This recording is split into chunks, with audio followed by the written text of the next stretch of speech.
Queridos hermanos, estamos ya en nuestro sexto tema de este curso Teología de la Oración.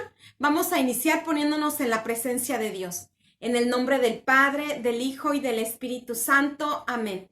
Lo hacemos tomando el Salmo 28. El Señor escucha nuestros ruegos. Señor, protector mío, a ti clamo. No te niegues a responderme, pues si te niegas a responderme, ya puedo contarme entre los muertos. Oye mis gritos cuando te pido ayuda, cuando extiendo mis manos hacia tu santo templo.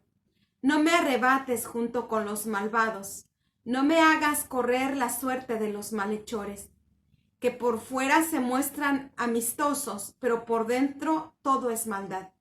Dale su merecido conforme a sus malas acciones. Págales con la misma moneda, conforme al mal que han cometido. Ya que no tienen presente las cosas que hizo el Señor, que Él los destruya, no los vuelva a levantar. Bendito sea el Señor que ha escuchado mis ruegos. El Señor es mi poderoso protector. En Él confié plenamente y Él me ayudó. Mi corazón está alegre, cantaré y daré gracias al Señor. El Señor es la fuerza de su pueblo, es ayuda y refugio de su rey escogido. Salva a tu pueblo, Señor, bendice a los tuyos. Cuídalos como un pastor, llévalos en tus brazos para siempre. Gloria al Padre y al Hijo y al Espíritu Santo, como era en el principio, ahora y siempre, por los siglos de los siglos. Amén. Queridos hermanos, el tema de hoy se llama la oración de Jesús. También no solamente es llamada oración de Jesús, también es llamada oración del corazón. Es una oración bellísima, muy hermosa, y esta oración fue compuesta por dos personajes. ¿Sí? Vamos a ir viendo quiénes son estos personajes y por qué es llamada oración del corazón. Miren, esta oración de Jesús es una manera popular de rezar. Es la oración de los pobres, es la oración humilde y de los pequeños, ¿sí? Que permiten actuar a Dios en su vida. Esta oración, muchos santos padres la han usado, la recomiendan por su simplicidad, ya que Jesús mismo ha dicho, ¿verdad? Que nosotros para orar no busquemos como palabras rebuscadas, sino en la sencillez, en la humildad del corazón. ¿Sí? Vamos a ver entonces esta práctica de la oración de Jesús y que está compuesta de dos textos bíblicos. Vamos a ver primero que la primera parte de esta oración, Señor Jesucristo, Hijo de Dios vivo, la compuso el ciego de Jericó. Un ciego, ¿verdad? El ciego de Jericó que encontramos en el Evangelio de San Marcos, en el capítulo 10, San Marcos. Qué bueno es que ustedes también tengan su Biblia en la mano para que así vayan siguiendo los textos bíblicos. San Marcos capítulo 10, versículo 46, es la oración del ciego de Jericó. Miren, este texto es un texto bellísimo, San Marcos capítulo 10, versículo 46, porque es un ciego que en ese tiempo, si ahora con todos los avances científicos es difícil que una persona pueda recobrar la vista, imagínense hace 2000 años, o sea, era menos que imposible el que una persona pudiera recobrar la vista, no había cambio de córnea, ningún tipo de operación. Y una persona que nacía ciega, o sea, estaba destinada a morir ciega, ¿sí? Porque no había ningún remedio. Sin embargo, este ciego, que era tratado como una maldición, porque de hecho, la gente creía que los padres pecaron o él mismo pecó y por eso nació ciego.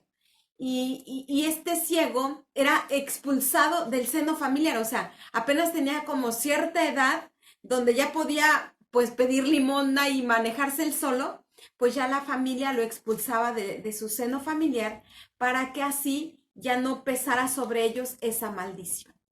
Y era terrible, o sea, el sufrimiento de una persona, saber que tiene su familia, pero que lo expulsaron porque es signo de maldición y hace malditos a todos lo rodean y por eso mejor hay que expulsarlo.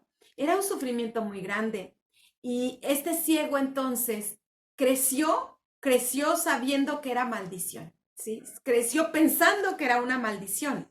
Sin embargo, por más que tenía todo su montón de complejos, por más que muchos le habían dicho que era maldición, sin embargo, este ciego en una ocasión escucha a Jesús, escucha la palabra de Dios y en él surge un sentimiento profundo de valorar su vida.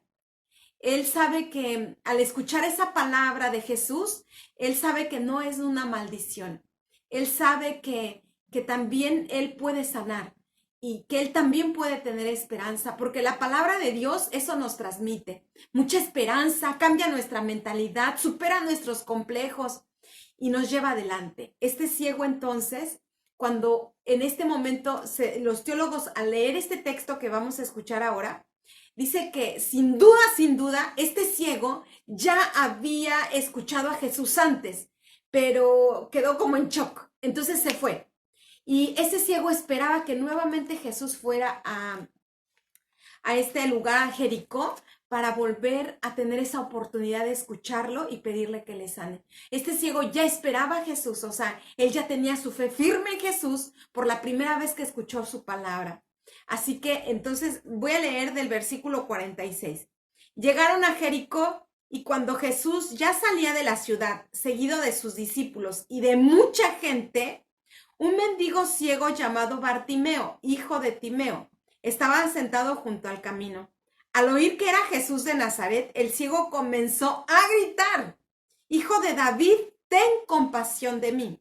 Muchos lo reprendían para que se callara, pero él gritaba más todavía: Hijo de David, ten compasión de mí. Entonces Jesús se detuvo y dijo: Llámenlo. Llamaron al ciego diciéndole: Ánimo, levántate, te está llamando. El ciego arrojó su capa y dando un salto se acercó a Jesús, que le preguntó: ¿Qué quieres que haga por ti? El ciego le contestó: Maestro, quiero recobrar la vista. Jesús le dijo: Después puedes irte, por tu fe has sido sanado. En aquel mismo instante el ciego recobró la vista y siguió a Jesús por el camino. Palabra de Dios, te alabamos, Señor. Aquí tenemos a este ciego que pedía limosna, que dependía de los demás porque no podía manejarse solo, tenía que alguien indicarle. En fin, este ciego que para empezar tendríamos que analizar quién es un ciego físicamente. Una persona que va sin rumbo, una persona que va sin equilibrio, una persona que tropieza, que se lastima o que lastima a los demás porque está ciego, o sea, no ve. Y un ciego también es aquel que no ha visto las maravillas tan grandes de Dios, que incluso puede hasta negarlas, no existen porque yo no las veo. Un ciego físicamente es aquel también que se cae constantemente y que vuelve a caer y a lo mejor vuelve a tropezar con lo mismo. Y un ciego espiritualmente, hermanos, no es mucha la diferencia. O sea, yo creo que un ciego espiritual es peor que un ciego físicamente, porque depende de los demás. Un ciego espiritualmente lastima a los demás, se lastima él mismo. Un ciego espiritualmente también niega las maravillas de Dios porque está ciego y no los ve, ¿sí? A pesar de que lo rodean las maravillas de Dios, pero él está ciego. Y ese hombre, sin embargo, a pesar de que este ciego de Jericó no ha visto las maravillas de Dios, sin embargo, él puede escuchar. Y al escuchar la palabra de Jesús surge esa fe tremenda que al oír, fíjense, él escuchó un alboroto, ¿no? Y obviamente que él estaba ya esperando a Jesús. Y por eso dice que al oír que era Jesús de Nazaret, el ciego comenzó a gritar. Eso me llama la atención. El ciego comenzó no a hablar, sino a gritar. Un ciego en el Antiguo Testamento, en la mentalidad judía, no tenía ningún tipo de derecho, mucho menos gritar. O sea, ¿tú qué te pasa si tú eres peor que nada? O sea, tú cállate. Y ese ciego comenzó, dice, a gritar. Él comienza a gritar: Jesús, hijo de David, ten compasión de mí. Ten compasión de mí. Este ciego, muchos, dice aquí que muchos lo reprendían. Todos se sentían con derecho de reprenderlo porque el ciego era nada, ¿sí? Y por eso dice, muchos lo reprendían para que se callara, pero él gritaba más todavía. Una persona cuando está convencida de que su salvación está en Jesús, no se va a dar pausa. No se va a detener pensando en lo que van a decir o querer los demás. Este ciego, aunque muchos querían que se callara, él gritaba más todavía, con más fuerza. Tan es así que por más que lo reprendían, él seguía gritando más todavía. Qué testimonio de ese ciego que está convencido que solo en Jesús encontrará su salud. Y digo qué testimonio porque para nosotros, hermanos, si realmente estamos convencidos que en Jesús está nuestra salvación, que en Jesús está nuestra felicidad, que en Jesús está nuestra salud también física, pues entonces no vamos a parar de gritar. Por más que muchos puedan criticarnos o hacernos callar, no vamos a parar. Nuestra fe va a ir en aumento. Al contrario, con más fuerza, este ciego gritaba. Y después dice que Jesús se detuvo. Es sorprendente cómo Jesús le dice a los que estaban cerca de él y podían ver, llámenlo. ¿Podía Jesús ir a donde estaba el ciego si lo rodeaba una multitud de personas y ese ciego gritaba? Ok, pero si Jesús lo escuchó, quiere decir que no estaba muy lejos, ya que había un montón de gente y sin embargo Jesús lo escuchó. No estaba muy lejos, pero el hecho de que Jesús le haya dicho a los que estaban cerca de él y podían ver, tráiganmelo, ¿sí? Traigan. Entonces Jesús se detuvo y dijo, llámenlo. O sea, hermanos, qué necesario es entender que si nosotros estamos cerca de Jesús y podemos ver, a nosotros entonces es a los que Jesús nos dice, llámenlos. Hay muchos ciegos en este mundo, ciegos espiritualmente, que por más que tienen la obra de Dios enfrente de su nariz, no la ven. Pero sin embargo, Jesús nos dice a los que sí podemos ver y estamos cerca de Él, llámenlos. Esos ciegos por su propio pie no saben dónde está Jesús. Buscan felicidad, pero donde solamente encuentran más vacío, más hastío, más destrucción. Sí, buscan felicidad en las drogas, en el placer sexual, en mugrero y medio, pero en cuanto más lo buscan, más se alejan de esa felicidad que anhelan. Por eso Jesús nos dice, llámenlos, llámenlos.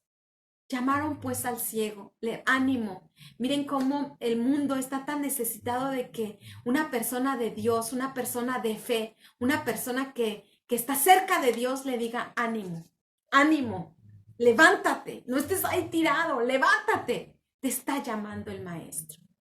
Dice que ese ciego de un salto se puso de pie, arrojando su capa. Ese es un signo también muy importante, arrojando su capa. Porque la capa para un ciego era todo lo que tenía. Era su casa con la que se cubría el viento, la lluvia, el sol, el polvo. La capa para un ciego que mendigaba era lo fundamental. Y sin embargo ese ciego tenía tanta confianza en Dios que por eso arrojó su capa. Ya no voy a necesitarla. Voy a poder volver a mi seno familiar. Voy a poder rehacer mi vida. Y por eso dice que dando un salto arrojó su capa y ya estaba delante de Jesús, con esa prontitud del que tiene fe. Y Jesús a mí me sorprende mucho porque le pregunta al ciego, ¿qué quieres que haga por ti? Es evidente, ¿no? ¿Qué quieres que haga por ti? Pues si estás ciego, ¿qué crees que quiera, Señor? Sin embargo, Jesús espera a que el ciego haga esa oración, para que el ciego, del corazón del ciego surja la oración más bella que puede existir. Yo diría también la oración más necesaria que puede existir. Ese ciego le dice a Jesús, maestro, quiero recobrar la vista.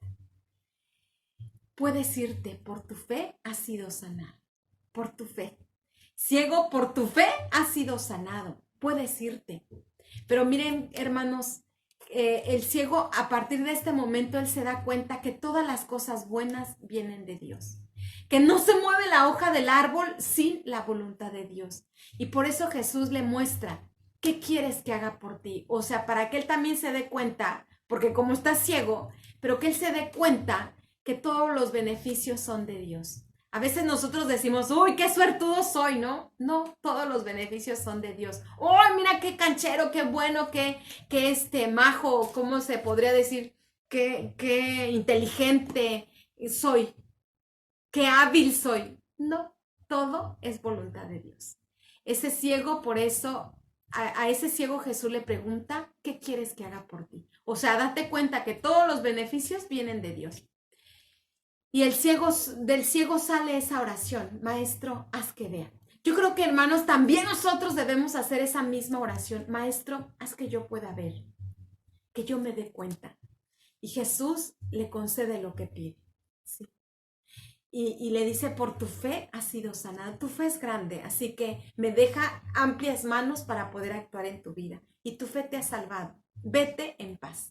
Sin embargo, queridos hermanos, la prueba, la muestra de que ese ciego ahora puede ver, es que como dice el versículo 52, en aquel mismo instante el ciego recobró la vista y siguió a Jesús por el camino. Esa es la prueba, hermanos, de que este ciego ahora puede ver. Sigue a Jesús por el camino. Si nosotros no seguimos a Jesús es porque seguimos ciegos, porque no nos hemos dado cuenta cuál es la mejor opción. Que lo que Cristo vino a ofrecernos no lo va a ofrecer absolutamente nada, ni nadie, ni el yoga, ni la nueva era, ni la meditación trascendental, ni los fetiches que colgamos a veces que para la buena suerte. O sea, nada, hermanos, nos va a dar lo que solamente Jesús puede ofrecernos. Y ese ciego entonces, imagínense con qué corazón hizo esta petición. Señor Jesucristo, Hijo de Dios vivo, ten piedad de mí, ¿sí? Señor Jesucristo, Hijo de Dios, ten piedad de mí, ten compasión de mí.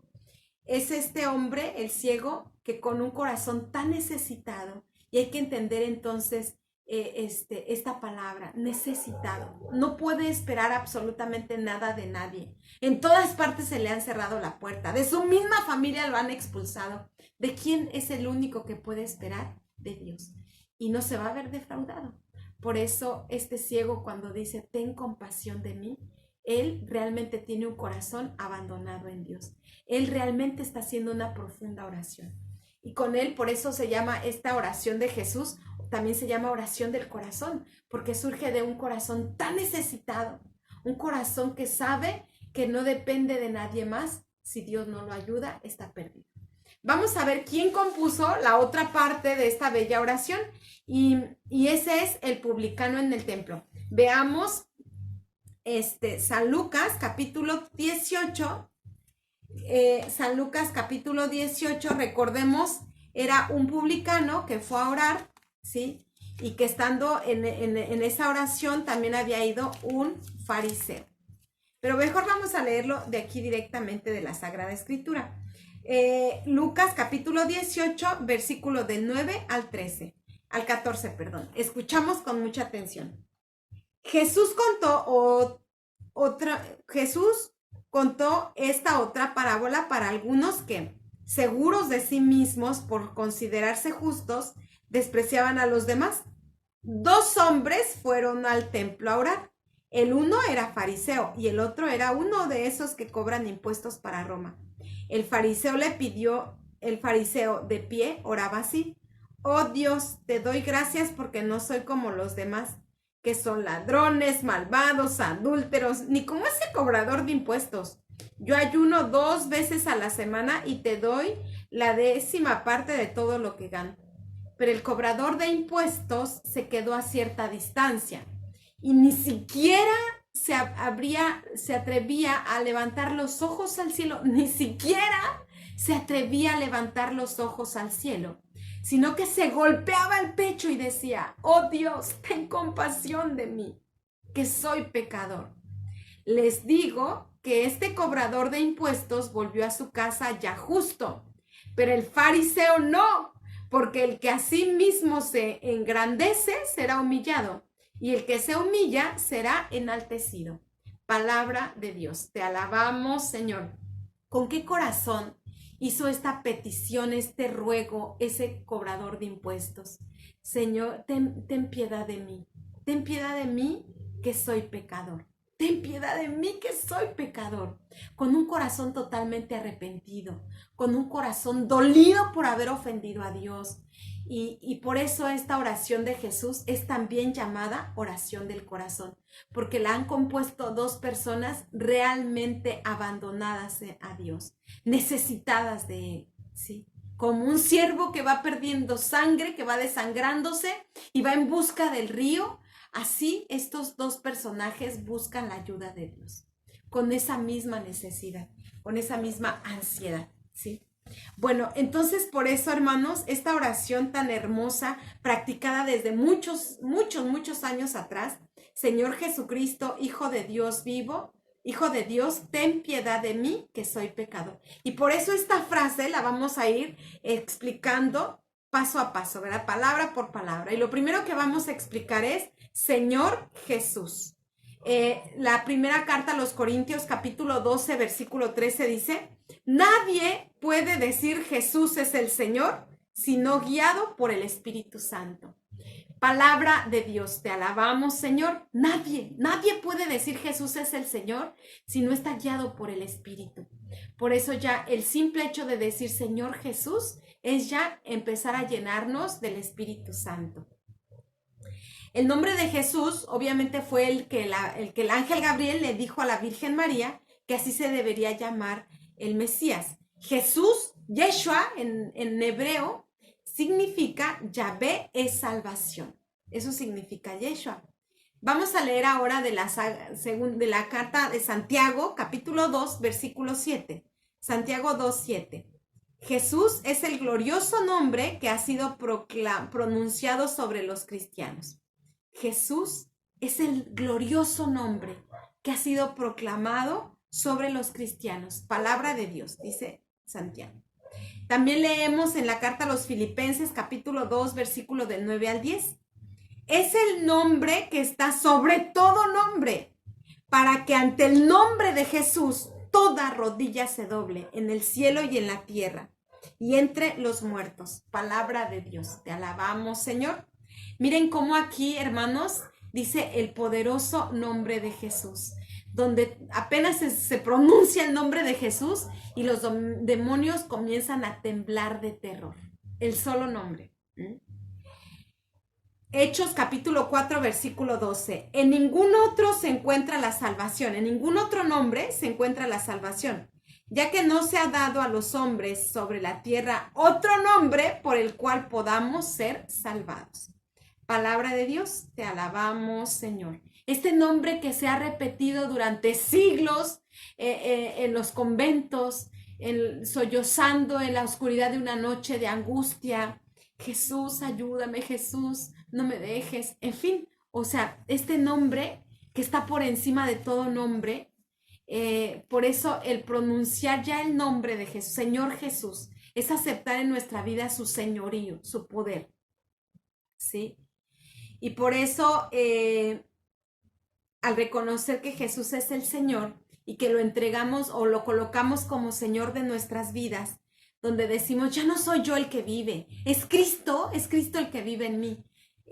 Dice, al proclamar a Cristo, ¿sí?, como Señor de nuestras vidas, lo proclamamos dueño absoluto. Él puede disponer, Él puede hacer con nosotros lo que mejor le parezca, ¿sí? Romanos, de la carta a los Romanos, capítulo 10, versículo 9, porque si confiesas con tu boca que Jesús es el Señor y crees en tu corazón que Dios lo resucitó de entre los muertos, serás salvo. Palabra de Dios, te alabamos, Señor. Si confiesas, dice, con tu boca que Jesús es el Señor, crees en tu corazón, serás salvo. O sea, qué importante entonces es proclamar con nuestra boca que Jesús es el Señor. Repetirlo muchas veces, Él es el Señor de mi vida. Y la carta a los Corintios, capítulo 2, versículo del 6 al 7 dice, tengan por regla suprema a Cristo Jesús el Señor, tal como se los enseñó, permanezcan arraigados y edificados en él, apoyados en la fe, tal como fueron instruidos, y siempre dando gracias, damos gracias. Reconocer el señorío de Jesús en su propia vida es depender de todo de él, es depender todo de él como cosa suya. Es entregarse a él. O sea, el decir Jesús es el Señor es, ¿qué significa entregarse a él? Como lo dice la carta a los Romanos en el capítulo 12, versículo 1. Ahora, hermanos, los invito por la misericordia de Dios que se entreguen ustedes mismos como el sacrificio vivo y santo, que agrada a Dios. Ese es nuestro culto espiritual. Palabra de Dios, te alabamos, Señor. Miren cómo el decir Jesús es el Señor, Señor Jesús, el decir esas palabras, hermanos, dice, ya nos estamos entregando a Dios como víctima. ¿Sí? Como sacrificio vivo y santo, como nos dice aquí la palabra de Dios. Solamente con decir Señor Jesús. Ahora, cuando decimos Jesucristo, o sea, Cristo quiere decir ungido o Mesías, esperado, el anunciado, el que los profetas dijeron que iba a venir. Bueno, ese que todo el pueblo de Israel esperó por siglos. El Cristo, el Mesías. Él da sentido a toda la historia de Israel. Toda la humanidad de hecho. Él es la bendición prometida a Abraham, la alianza prefigurada en el monte Sinaí, el hijo de David, anunciado en los salmos. ¿Sí? Por eso, fíjense, cuando decimos que qué maravilla es cada palabra, Señor Jesucristo. Todo lo que estamos diciendo, ¿no? Con esas solas palabras. Dice Señor Jesucristo, Hijo de Dios. Ahora vamos a meditar esta palabra, Hijo de Dios, porque a lo mejor como que en nuestra cabeza no cabe la idea de que siendo Padre, siendo Hijo y siendo Espíritu Santo forman una sola persona, o sea, perdón, un solo Dios en tres personas realmente distintas. Nuestro cerebro no da todavía para abarcar esa verdad. Pero aquí, cuando nosotros en esta oración decimos Señor Jesucristo, Hijo de Dios, miren lo que nos dice San Mateo capítulo 16, versículo del 15 al 17. Y ustedes, ¿quién dicen que soy? Simón Pedro contestó, tú eres el Cristo, el Hijo de Dios que vive. Jesús le respondió, feliz eres Simón Barjona, porque no te lo enseñó la carne ni la sangre, sino mi Padre que está en los cielos. Palabra de Dios, te alabamos, Señor. O sea, mi Padre que está en el cielo te inspiró a decir estas palabras, ¿sí? Como tú eres el Hijo de Dios. Tú eres, guiado por el Espíritu Santo, yo puedo proclamar a Jesucristo como Hijo de Dios, o sea, como Dios verdadero, ¿sí? Y lo mismo leemos en San Mateo capítulo 3, versículo del 16 al 17. Una vez bautizado, Jesús salió del río. De repente se abrió el cielo y vio al Espíritu de Dios que bajaba como paloma y venía sobre él. Y se oyó una voz celestial que decía, este es mi Hijo, el amado. Él es mi elegido. Él es mi Hijo, el amado. Él es mi elegido. Qué hermoso, hermanos, porque esto lo conseguimos simplemente con decir Hijo de Dios. Yo reconozco que Jesús es el Hijo de Dios. Señor Jesucristo, Hijo de Dios vivo. Y ahí va la siguiente estrofa de San Lucas, ¿no? Lo que hemos leído del publicano.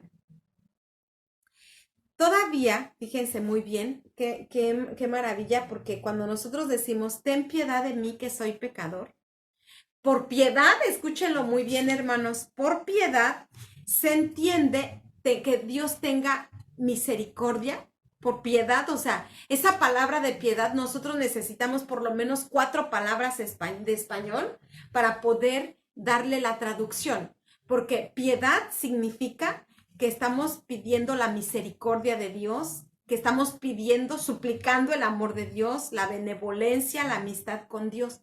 Eso significa ten piedad. Señor Jesús, ten piedad. ¿Qué estoy pidiendo? Pues estoy pidiendo que Dios tenga misericordia, que tenga amor, que tenga benevolencia, que tenga, que yo consiga la amistad con Dios. Con esas palabras, ten piedad de mí, que soy pecador. ¿Sí? decirle a Dios que tenga piedad de nosotros, no es otra cosa, hermanos, que pedirle que perdone nuestros pecados y nos llene de su infinito amor. Bien, queridos hermanos, esta oración de Jesús o oración del corazón, Señor Jesucristo, Hijo de Dios vivo, ten piedad de mí que soy pecador, es una riqueza espiritual tremenda, hermanos. Es un medio a través del cual nosotros podemos orar y hacer que nuestra vida sea una oración. Quiero que escuchen atentamente un capítulo de un libro que se llama El Peregrino Ruso. Este libro es maravilloso, miren, es un hombre que entra en una iglesia y escucha de pronto esas palabras, oren constantemente, ese texto bíblico de San Lucas, donde Dios exhorta, velen orando, perseveren en la oración. Y este hombre, este caballero que entra a la iglesia y justo escucha, oren sin cesar, vivan orando, él se le queda en la mente esas palabras. Se empieza a meditar, ¿cómo es que yo puedo vivir orando? O sea, ¿cómo puedo yo transformar mi vida en una continua oración? Él se hace peregrino, imagínense, se hace peregrino para poder aprender a orar. ¿Sí? Y ese es el primer capítulo de este libro, que sí está un poco largo, pero que vale la pena escucharlo porque realmente es una riqueza espiritual y donde vamos a entender también qué es hacer oración, ¿no? Él nos va a ofrecer un método de lo que es la oración continua, o sea, cómo alcanzar esta oración continua. Yo creo que nosotros comprendemos más cuando vemos un ejemplo, y este hombre es un ejemplo de alguien que alcanzó y que nos va marcando los pasos para decirnos cómo alcanzó él el poder llegar a la oración continua, o sea, ¿cómo hizo él para que su vida entera se transformara en una continua oración? Por eso se me hace muy, muy interesante este primer capítulo de ese libro, El Peregrino Ruso, que si gustan ustedes después igual pueden buscarlo por internet, leerlo completo. El libro es maravilloso. Yo me lo leí, yo creo que de una sentada, ya van 2 veces que lo leo, porque es de verdad maravilloso. Pero bueno, ahora solamente quiero que escuchemos con mucha atención para poder después compartir este capítulo del Peregrino Ruso. Por la gracia de Dios soy hombre y soy cristiano, por mis actos, gran pecador, por estado, peregrino de la más baja condición, andando siempre errante de un lugar a otro. Mis bienes son, a la espalda, una alforja con pan duro, la Santa Biblia en el bolsillo y basta de contar. El domingo 24 después de la Trinidad entré en la iglesia para orar durante el oficio. Estaban leyendo la epístola de San Pablo a los tesalonicenses, en el pasaje en que está escrito, orad sin cesar. Estas palabras penetraron profundamente en mi espíritu, y me pregunté cómo es posible orar sin cesar, siendo así que todos debemos ocuparnos en diversos trabajos a fin de proveer a la propia subsistencia. Busqué en la Biblia y leí con mis propios ojos exactamente lo mismo que había oído: orad sin cesar, orad en todo momento en espíritu, orad en todo lugar levantando unas manos puras. Inútil reflexionar, yo no sabía qué partido tomar. ¿Qué hacer?, pensé. ¿Dónde encontrar una persona capaz de explicarme estas palabras? Iré por las iglesias donde predican oradores famosos y acaso en ellas encontraré lo que busco. Y sin más, me puse en camino. Escuché muchos y excelentes sermones sobre la oración, pero todos eran instrucciones sobre la oración en general: ¿qué es la oración?, ¿por qué se ha de orar?, ¿cuáles son los frutos de la oración? Pero ¿cómo llegar a orar de verdad? De esto nadie hablaba. Oí un sermón sobre la oración de espíritu y sobre la oración continua, pero nada dijo el predicador del modo de alcanzar esta oración. De manera que la asistencia a los sermones no me había resuelto lo que yo buscaba. Por eso dejé de asistir a ellos, y determiné buscar con la ayuda de Dios un hombre sabio y experimentado que me explicara este misterio, ya que tan atraído me sentía hacia él. Así anduve mucho tiempo, leía la Biblia y me preguntaba si no habría en alguna parte un maestro del espíritu o un guía sabio y lleno de experiencia. Una vez me dijeron que en un pueblecito vivía hacía mucho tiempo un señor que solo se ocupaba de su salvación. Tiene en su casa una capilla, nunca sale fuera y siempre está rezando o leyendo libros espirituales. Al oír estas palabras, me puse sin tardar en camino hacia aquel pueblo, llegué y me dirigí a mi hombre. ¿Qué es lo que buscas en mi casa?, me preguntó. Me han contado que sois un hombre piadoso y prudente, por eso os pido en nombre de Dios que me expliquéis qué quiere decir esta frase del apóstol, orad sin cesar, y cómo es posible orar de esta manera. Esto es lo que deseo comprender sin poderlo conseguir. El hombre permaneció un rato en silencio, me miró con atención y dijo: la oración interior continua es el esfuerzo incesante del espíritu humano por alcanzar a Dios. Para conseguir este saludable ejercicio, hay que pedir a menudo al Señor que nos enseñe a orar sin cesar. Ora más y con más celo y fervor, y la oración te hará comprender por sí misma cómo puede llegar a ser continua, pero para esto hace falta mucho tiempo. Dichas estas palabras, me dio de comer, me puso algunas cosas para el camino y se retiró. Pero no me había explicado nada. Me puse en marcha. Mientras caminaba, iba yo pensando, leía, reflexionaba como podía en lo que me había dicho aquel hombre, pero no podía comprender nada, pero eran tales mis deseos de llegar a interpretarle que pasaba las noches sin conciliar el sueño. Después de haber recorrido 200 verstas, llegué a una ciudad cabeza de partido. En ella vi un monasterio. En la posada me dijeron que en él vivía un superior piadoso, caritativo y hospitalario. Me presenté a él, y me recibió con bondad, me hizo tomar asiento y me invitó a comer. Santísimo Padre, le dije, yo no tengo necesidad de comida, sino que quisiera que me dieseis una lección espiritual, ¿cómo he de obtener la salvación? ¿Qué cómo has de obtener la salvación? Vive según los mandamientos, ruega a Dios y serás salvo. Me han enseñado que hay que orar sin cesar, pero no sé cómo hacerlo, y ni siquiera puedo comprender qué significa oración continua. Os ruego, Padre, que me queráis explicar estas cosas. No sé, hermano mío, de qué manera explicártelo mejor. Pero espera, aquí tengo un librito que trata de esta cuestión. Y sacó la instrucción espiritual del hombre interior de San Demetrio. Toma, lee en esta página. Y comencé a leer lo que sigue. Estas palabras del apóstol, orad sin cesar, se aplican a la oración hecha por la inteligencia. La inteligencia puede, en efecto, estar siempre sumergida en Dios y orar a Él sin cesar. Explicadme cómo puede la inteligencia estar siempre sumergida en Dios sin distracciones y orar siempre a Él. Esto es cosa difícil, si el mismo Dios no concede esta gracia, respondió el superior. Pero no me había explicado nada. Pasé la noche en su casa y, por la mañana, habiéndole dado las gracias por su amable hospitalidad, me puse de nuevo en camino sin saber de modo preciso a dónde dirigirme. Estaba muy triste por no haber comprendido nada, y para consolarme leía la Santa Biblia. Así fui adelante por el camino real, hasta que una tarde encontré a un anciano que tenía traza de ser un religioso. A mi pregunta, respondió que era monje y que la soledad en que vivía con algunos hermanos estaba a 10 verstas del camino, y me invitó a detenerme con ellos. En nuestra casa, me dijo, se recibe a los peregrinos, se los cuida y se les da de comer en la hospedería. Yo no tenía ningún deseo de ir allí, y le dije: mi descanso no depende del hospedaje, sino de una enseñanza espiritual, no busco comida, pues llevo mucho pan seco en mi alforja. ¿Qué clase de enseñanza es la que buscas y qué es lo que quieres comprender mejor?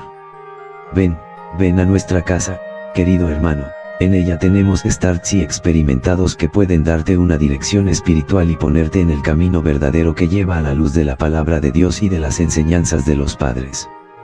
Mirad, Padre, hace alrededor de un año que, estando en un oficio, oí este mandamiento del apóstol, orad sin cesar. No sabiendo cómo interpretar estas palabras, me puse a leer la Biblia, y también en ella, y en múltiples pasajes, he encontrado el mandamiento de Dios: hay que orar sin cesar, siempre, en toda ocasión, en todo lugar, no solo durante las ocupaciones del día, no solo en estado de vigilia, sino también durante el sueño. Yo duermo, pero mi corazón vela. Esto me admiró sobremanera y no puedo comprender cómo es posible cumplir tal cosa ni cuáles son los medios de conseguirlo, Un gran deseo y una gran curiosidad se despertaron en mí, ni de día ni de noche se han apartado estas palabras de mi espíritu. Me puse también a visitar las iglesias y a oír sermones sobre la oración, pero en vano, nunca he podido saber cómo orar sin cesar. Hablaban siempre en ellos de la preparación a la oración o de sus frutos, sin enseñar cómo orar sin cesar, ni qué significa tal oración. A menudo he leído la Biblia y en ella he vuelto a encontrar lo mismo que había oído, pero no he podido comprender lo que tanto ansío. Así que durante todo este tiempo ando lleno de incertidumbre e inquietud. El Starets hizo la señal de la cruz y tomó la palabra. Da gracias a Dios, hermano muy amado, por haberte él revelado esa invencible atracción que existe en ti hacia la oración interior continua. Reconoce en eso el llamamiento de Dios y tranquilízate pensando que así ha sido debidamente probado el acuerdo de tu voluntad con la palabra divina. Te ha sido dado comprender que no es ni la sabiduría de este mundo ni un vano deseo de conocimiento lo que conduce a la luz celestial la continua oración interior, sino al contrario, la pobreza de espíritu y la experiencia activa en la simplicidad del corazón. Por eso no es de maravillar que no hayas oído ninguna cosa profunda acerca del acto de orar y que nada hayas podido aprender acerca del modo de llegar a esta perpetua actividad. En verdad, se predica mucho acerca de la oración y sobre esta materia existen no pocas obras recientes, pero todos los juicios de sus autores están fundados en la especulación intelectual, en los conceptos de la razón natural, y no en la experiencia que resulta de la acción. Hablan más de lo que a la oración es accesorio que de la esencia de la oración. El uno explica muy bien por qué hay que orar, el otro trata de los efectos bienhechores de la oración, un tercero, de las condiciones necesarias para orar bien, es decir, del celo, de la atención, del fervor del corazón, de la pureza de la mente, de la humildad, del arrepentimiento que hay que tener para ponerse a orar. Pero ¿qué es la oración y cómo se aprende a orar? Cosas tan esenciales y fundamentales en la oración, muy poco lo tratan los predicadores de nuestro tiempo, porque son más difíciles que todas sus explicaciones y exigen no un saber escolar, sino un conocimiento místico. Y lo que es más triste aún, esta elemental y vana sabiduría conduce a medir a Dios con una medida humana. Muchos cometen un gran error al pensar que los medios preparatorios y las buenas acciones engendran la oración, cuando la verdad es que la oración es la fuente de las obras y de las virtudes. Gran hierro cometen al tomar los frutos y las consecuencias de la oración como medios de llegar a ella, disminuyendo así su fuerza. Es este un punto de vista completamente opuesto a la Escritura, pues el apóstol San Pablo habla así de la oración: ruego, pues, ante todo, que se hagan oraciones. Así el apóstol pone la oración por encima de todo lo demás. Muchas buenas obras se piden al cristiano, pero la obra de la oración está sobre todas las demás, porque nada es posible hacer si ella falta. Sin la oración frecuente no es posible dar con el camino que conduce al Señor, ni conocer la verdad, ni ser iluminados en el corazón por la luz de Cristo, ni unirse a Él en la salvación. Digo frecuente, porque la perfección y la corrección de nuestra oración no depende de nosotros, como asimismo lo dice el apóstol Pablo: nosotros no sabemos pedir lo que nos conviene. Solo su frecuencia ha sido puesta en nuestras manos, como medio de alcanzar la pureza de oración que es la madre de todo bien espiritual. Hazte con la madre y tendrás descendencia, dice San Isaac el Sirio, queriéndonos dar a entender que primero hay que adquirir la oración para luego poner en práctica todas las virtudes. Pero conocen mal estas cuestiones y hablan poco de ellas quienes no están familiarizados con la práctica y las enseñanzas de los padres. Conversando de esta suerte, habíamos llegado, sin darnos cuenta, a la soledad.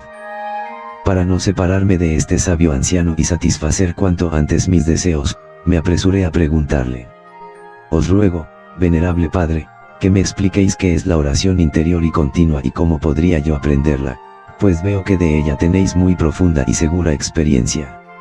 El Starets escuchó mi petición con bondad y me llevó a su cuarto. Ven conmigo y te daré un libro de los padres que te permitirá comprender claramente en qué consiste la oración y aprenderla con la gracia de Dios. Entramos en su celda y el Starets me dijo las siguientes palabras: la oración de Jesús interior y constante es la invocación continua e ininterrumpida del nombre de Jesús con los labios, el corazón y la inteligencia, en el sentimiento de su presencia, en todo lugar y en todo tiempo, aun durante el sueño. Esa oración se expresa por estas palabras: Señor Jesucristo, tened piedad de mí. Todo el que se acostumbra a esta invocación siente muy grande consolación y necesidad de decir siempre esta oración. Al cabo de algún tiempo, no puede ya pasar sin ella y se le hace como su misma sangre y carne. ¿Comprendes ahora qué es la oración continua? Lo comprendo perfectamente, Padre mío. En el nombre de Dios, enseñadme ahora cómo llegar a ella, le supliqué lleno de gozo. ¿Cómo se aprende la oración? Lo veremos en este libro que se llama Filocalía. En él está contenida la ciencia completa y detallada de la oración interior continua, expuesta por 25 padres. Es tan útil y perfecto, que se le considera como la guía esencial de la vida contemplativa, y, como dice el bienaventurado Nicéforo, conduce a la salvación sin trabajo ni dolor. Entonces, ¿es más alto que la Santa Biblia? Le pregunté. No, ni es más alto ni más santo que la Santa Biblia, pero contiene las luminosas explicaciones de todo lo que hay de misterioso en la Biblia en razón de la debilidad de nuestro espíritu, cuya vista no alcanza a tales alturas. Te lo haré ver con una imagen. El sol es un astro majestuoso, brillante y muy excelso, al que no es posible mirar de frente. Para contemplar a este rey de los astros y soportar sus encendidos rayos, hay que echar mano de un vidrio ahumado, infinitamente más pequeño y más oscuro que el sol. Pues bien, la escritura es este sol resplandeciente y la filocalía es el cristal ahumado. Escucha ahora, que quiero leerte cómo se ejercita la oración interior continua. Abrió el Starets la filocalía, eligió un pasaje de San Simeón el Nuevo Teólogo y comenzó: permanece sentado en el silencio y la soledad, inclina la cabeza y cierra los ojos, respira suavemente, mira por la imaginación en el interior de tu corazón, recoge tu inteligencia, es decir tu pensamiento, de tu cabeza a tu corazón. Di, al ritmo de la respiración: Señor Jesucristo, ten piedad de mí, en voz baja, o simplemente en espíritu. Esfuérzate en echar fuera todos los demás pensamientos, sé paciente y repite a menudo este ejercicio. Después el Starets me explicó todo esto con ejemplos, y aún leímos en la filocalía las palabras de San Gregorio el Sinaíta y de los bienaventurados Calixto e Ignacio. Todo lo que íbamos leyendo, el Starets me lo iba explicando a su manera. Yo escuchaba con atención y gran embeleso y me esforzaba por fijar todas sus palabras en la memoria con la mayor exactitud.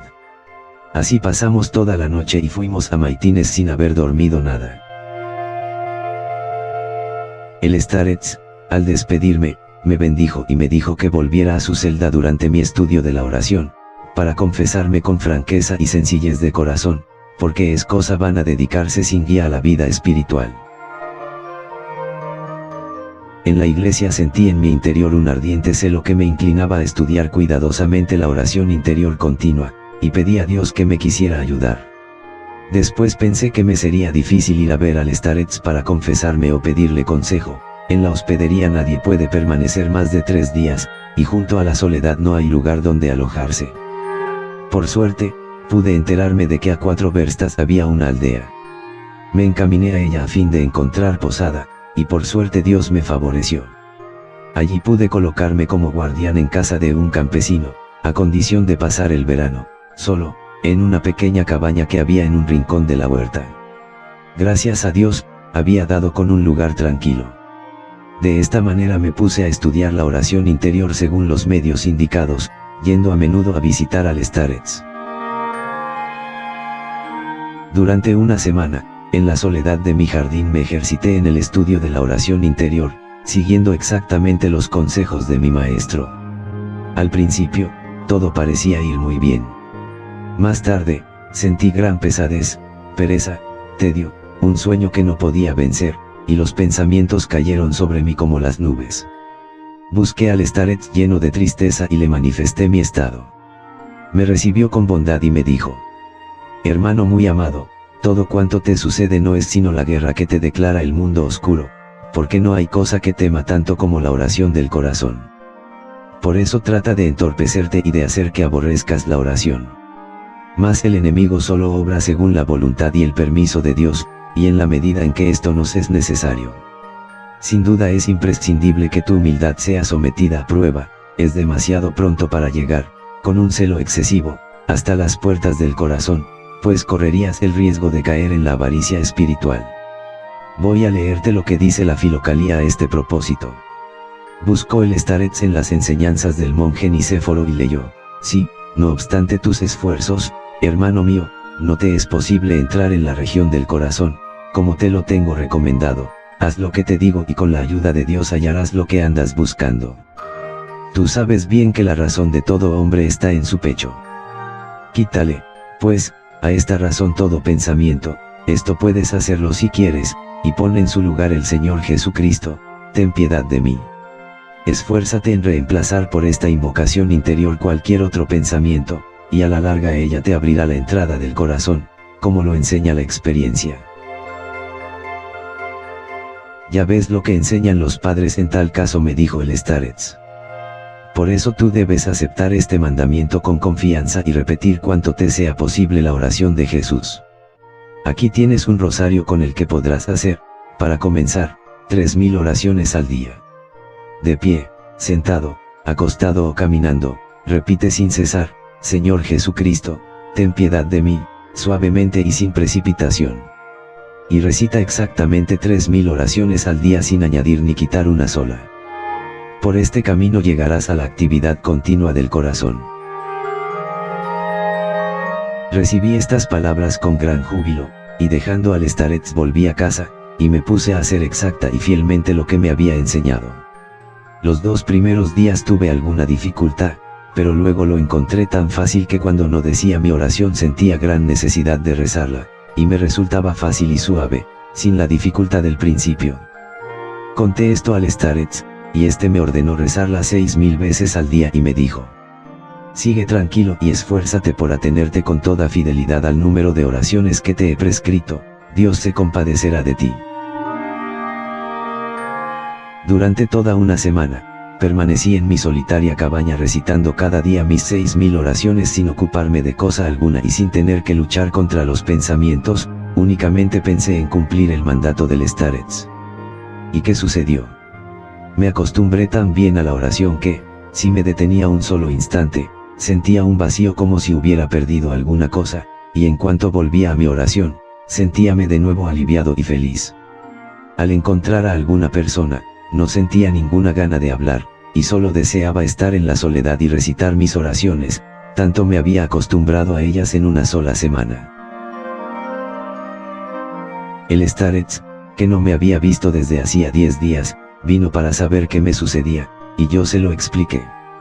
Después de haberme escuchado, me dijo: ya estás acostumbrado a la oración. Mira, ahora has de conservar esta costumbre y fortalecerte en ella. No pierdas el tiempo, y con la ayuda de Dios hazte el propósito de recitar 12000 oraciones al día, sigue en la soledad, levántate un poco más temprano, acuéstate un poco más tarde y ven a verme 2 veces al mes.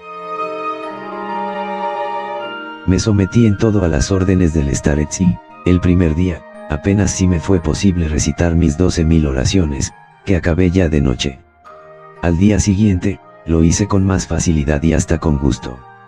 Al principio sentí fatiga, una especie de endurecimiento de la lengua y cierta rigidez en las mandíbulas, pero nada desagradable. Luego noté una ligera molestia en el paladar, después en el pulgar de la mano izquierda que pasaba el rosario, mientras que el brazo se me calentaba hasta el codo, lo que me producía una deliciosa sensación. Y todo esto no hacía sino incitarme a recitar mejor mi oración.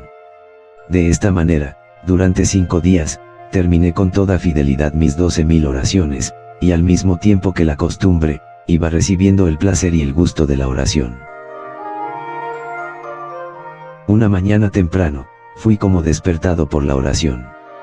Comencé a decir mis preces de la mañana, pero mi lengua encontraba dificultad en hacerlo y ya no deseaba sino rezar la oración de Jesús. Comencé a hacerlo así y me sentí lleno de dicha y mis labios se movían solos y sin esfuerzo alguno. Pasé todo el día en gran gozo. Estaba como abstraído de todo y me sentía en otro mundo, dando fin a mis 12000 oraciones antes de que terminase el día. Con mucho gusto hubiera querido continuar, pero no me atreví a ir más allá del número indicado por el Starets. Los días siguientes continué invocando el nombre de Jesucristo con facilidad y sin cansarme jamás. Fui a ver al Starets y le conté todo esto con detalle. Cuando hube terminado me dijo: Dios te ha dado el deseo de orar y la posibilidad de hacerlo sin dificultad. Esto es un efecto natural, producto del ejercicio y de la constante aplicación, lo mismo que una máquina cuyo volante soltamos poco a poco, que luego ya continúa moviéndose por sí misma. Ahora bien, para que continúe moviéndose hay que engrasarla y darle a intervalos un nuevo impulso. Ahora ves qué maravillosas facultades ha dado Dios, amigo de los hombres, a nuestra naturaleza sensible, y te has dado cuenta de las extraordinarias sensaciones que pueden nacer aún en el alma pecadora, en la naturaleza impura a la que la gracia no ilumina todavía. Más que grado de perfección, de gozo y de encanto alcanza el hombre cuando el Señor quiere revelarle la oración espiritual espontánea y purificar su alma de las pasiones. Es ese un estado indescriptible y la revelación de este misterio es un goce anticipado de las dulzuras del cielo. Y es el don que reciben aquellos que buscan al Señor en la simplicidad de un corazón que desborda de amor. En adelante te permito rezar cuantas oraciones quieras, procura consagrar todo el tiempo del día a la oración e invoca el nombre de Jesús sin preocuparte de otra cosa, entregándote humildemente a la voluntad de Dios y esperando su ayuda. Él no te abandonará y dirigirá tu camino. Obedeciendo a esta regla, pasé todo el verano repitiendo sin cesar la oración de Jesús, y sentí una gran tranquilidad. Mientras dormía, soñaba a veces que estaba rezando la oración. Y durante el día, cuando me ocurría encontrarme algunas personas, me parecían tan amables como si hubieran sido de mi familia.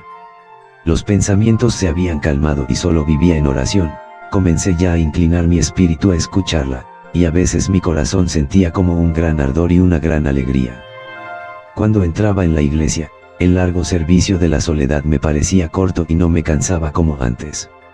Mi solitaria cabaña me parecía un espléndido palacio y no sabía cómo dar gracias a Dios por haberme mandado a mí, pobre pecador, un Starets de cuyas enseñanzas obtenía tanto bien.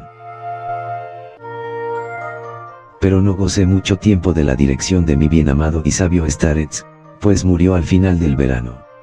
Le dije adiós con lágrimas en los ojos y, al darle gracias por sus paternales enseñanzas, le supliqué que me dejase como una bendición el rosario con el que él rezaba cada día. Luego quedé solo.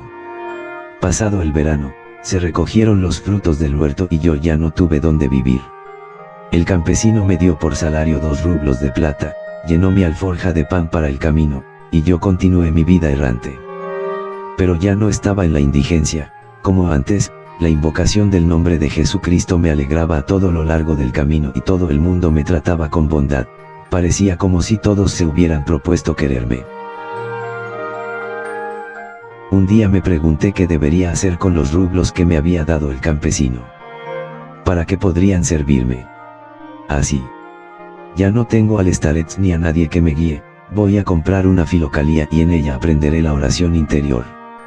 Llegué a una ciudad cabeza de partido y me puse a buscar por las tiendas una filocalía.